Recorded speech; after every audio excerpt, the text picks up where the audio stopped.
side. Sorry, this Now gonna that be part coloring like is going to come from testosterone. baboon. So you're going to notice that the boys are more vibrantly colored than the girls. But what's cool about their society is that they actually decide who's in charge based off that coloring. They will literally compare faces, and whoever is deemed the most brightly colored, that's who gets to be the leader of the troop. Now, looking to our left, Miss Anna, thank you for hanging out. Right in front on the right-hand side, you're going to see our Andreas, baboon Anna. And as we go by, you may notice that she's got some bright red cheeks.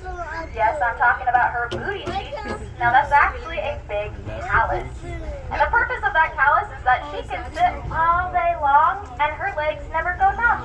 She can get up and run at a moment's notice, which is very beneficial when you live next to a lot of different predators, including our next animal friends on our left-hand side. Looks like they're laying down for a nice little dog nap. Awesome. Kind of go up the center, a little off to the left, laying down. You'll see our African Indian dogs. A lot of people mistake these guys for hyenas because they have similar coloring, but those guys are truly a dog. They are a part of the canine family, whereas hyenas are more closely related to cats than they are to dogs. And speaking of cats, we're going to see if I can break the bad luck and stalk Cheetah. There he is. So look off to the right, in between those two palms, I can see him laying down in the grass. Look for those true black polka dots. That's going to be the easiest way to spot him.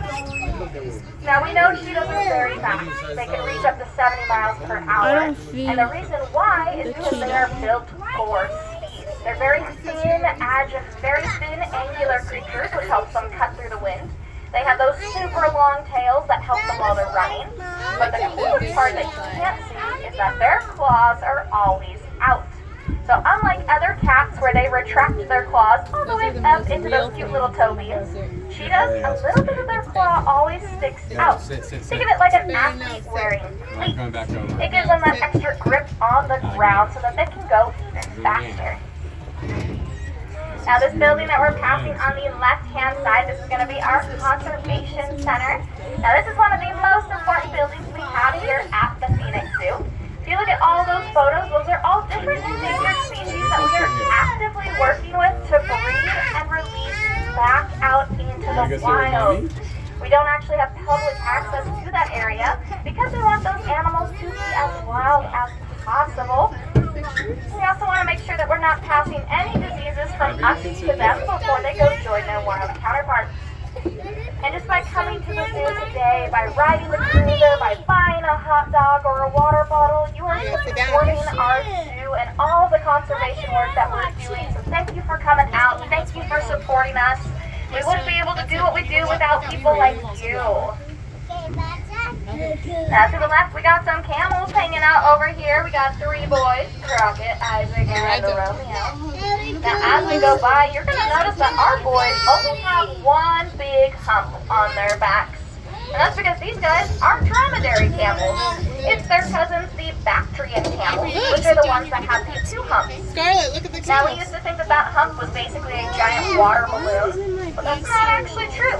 It's filled with a specialized type of fat that they can use to go about 100 miles in the desert with no access to food or water. Jellyfish. We're now saying goodbye to all of our cute African animals, and we're entering into our outer tropics trails. These are going to be animals more native to jungles and forests. And our initial exhibit is coming on the right-hand side. This is going to be the backside of Monkey Village.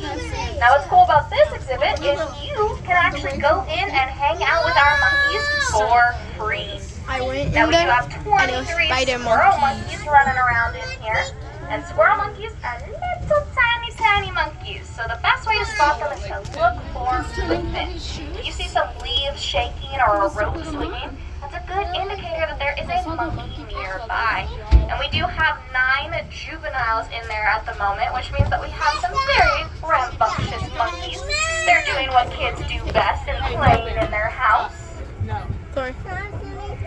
Now we're sticking on the monkey team, and on the right-hand side, oh, there's one on the show. Look at the center up in the trees. You're going to see our 2 female black howler monkeys. Now specifically, I want you to look at her tail. Notice that she's using it to wrap around that branch. And that's because they have what are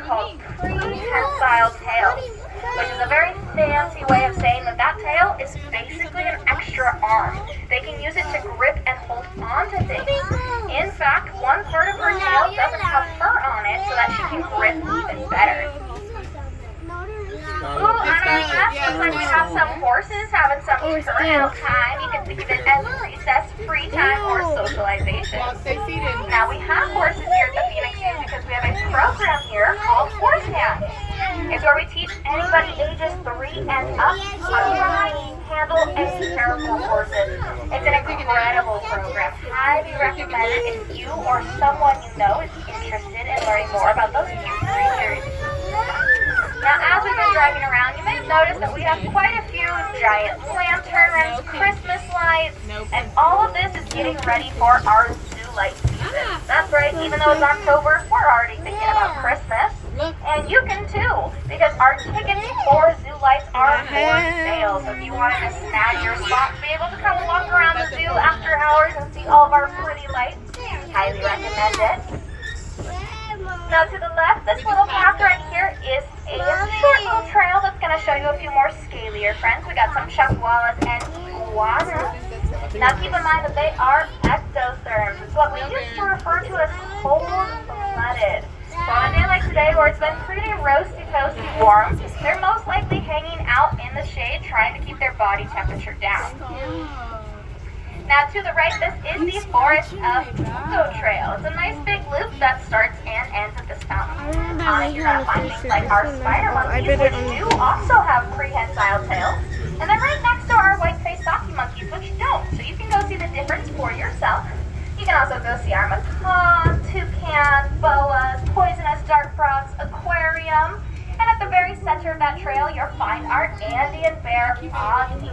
So if you wanted to see a bear today, I'd highly recommend walking around that trail. Now on our right, I heard our hawk-headed parrots yelling at us as we went on by. But behind them, you'll see what looks like a little gazebo. That's our American alligator exhibit, where we have 5 American alligators swimming around. I challenge you to be able to spot all of them. The biggest of which, his name is Brutus. He's about 10 feet long.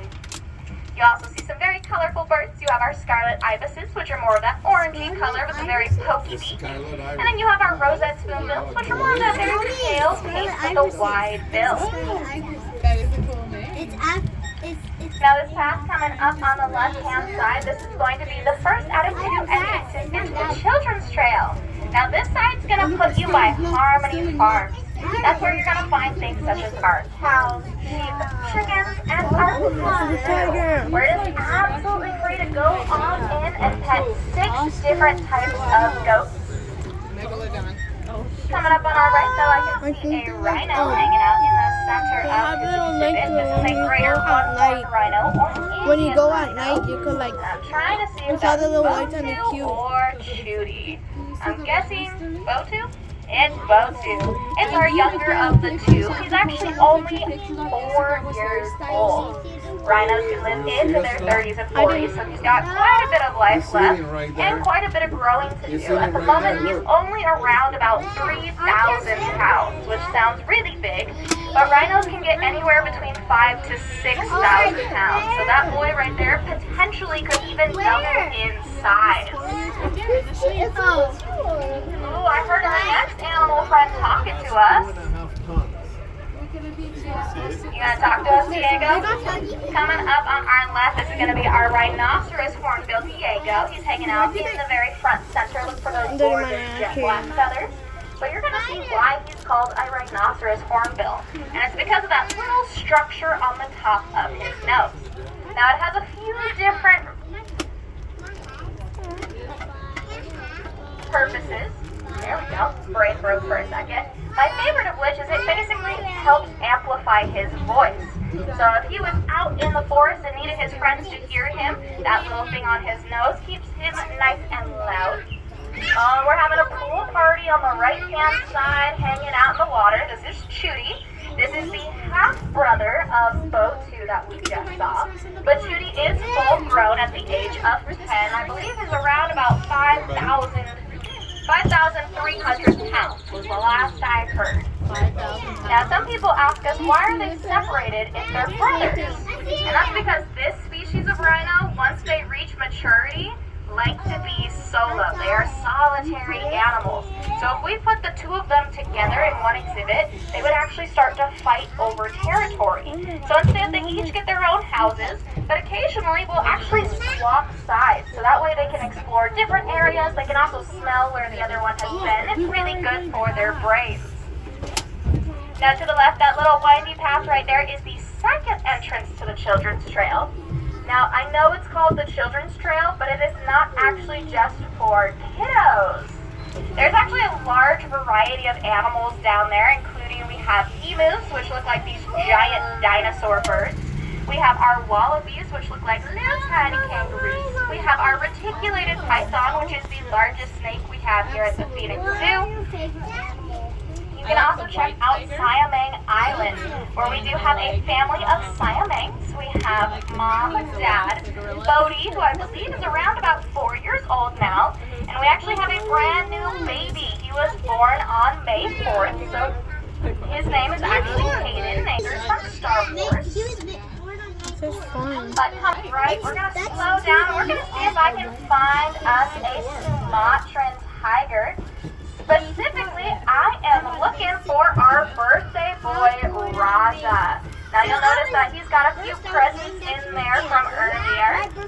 That's actually the smallest of the tigers. It numbers around about 250 pounds, which sounds really big.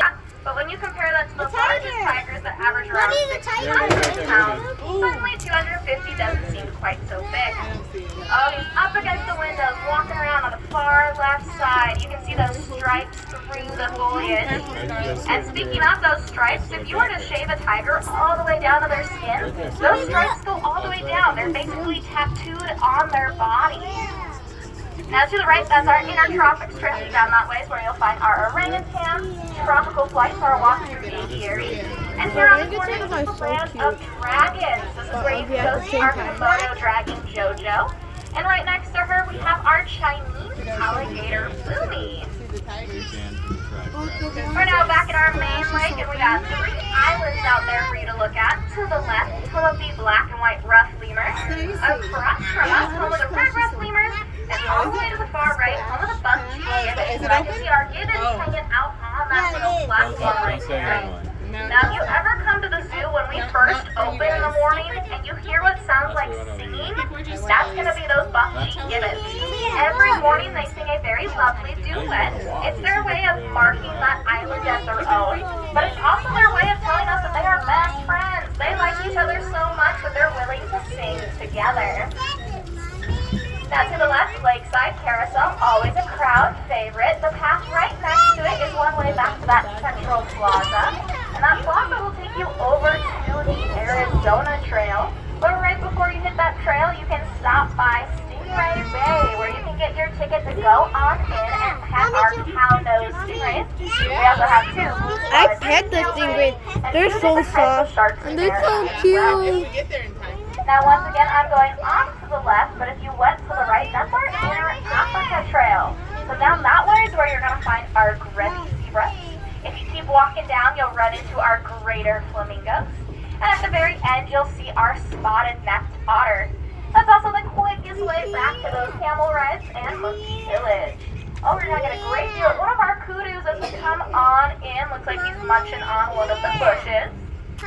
Alright, my friends, make sure to check around you for all of your belongings. Leave nothing behind.